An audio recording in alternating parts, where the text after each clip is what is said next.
विषय सांगतोय नीट आहे का, एकदम घाणेरडा फ्रॉड करतोय हा जो कोण व्यक्ती आहे. मला थोडं कळायला लेट झाला कारण मला पहिल्यांदा समजलं नव्हतं, पण आता बघा हे पेज आहे A7 स्टुडिओच्या नावाने. मे बी मी स्क्रीनवर पण डायरेक्ट टाकेल पेस्ट करून. युजर आयडी बघा कसा केलाय आणि लिटरली लोकांकडनं हजार 1200चे ऑनलाईन ऑर्डर घेतोय. तो पूर्ण फेक आहे.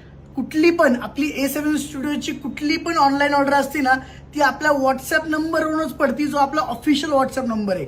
म्हणजे काय मी बोलून सांगतो, 8001 8002 36 8001 8002 35 हे दोनच आपले ऑफिशियल नंबर आहे ज्याच्यावरनं A7 स्टुडिओची आपली ऑनलाईन ऑर्डर पडते. अशा कुठल्याही फेक इंस्टाग्राम पेजवरनं तुम्ही तुमची ऑनलाईन ऑर्डर टाकू नका. हे फेक आहे, फ्रॉड आहे, रिपोर्ट करा. आता आम्ही पण कंप्लेंट करणार आहे, पण तुम्ही लक्षात ठेवा अजून 10 लोक ऑलरेडी फसलेत, तुम्ही फसू नका. शेअर करून सांगा, रिपोर्ट करा, ब्लॉक करून टाका ते अकाउंट, कारण हा सिरियसली डायरेक्ट लोकांना फसवतोय. ठीक आहे, लवकर जाऊन ब्लॉक करा, रिपोर्ट करा हे अकाउंट.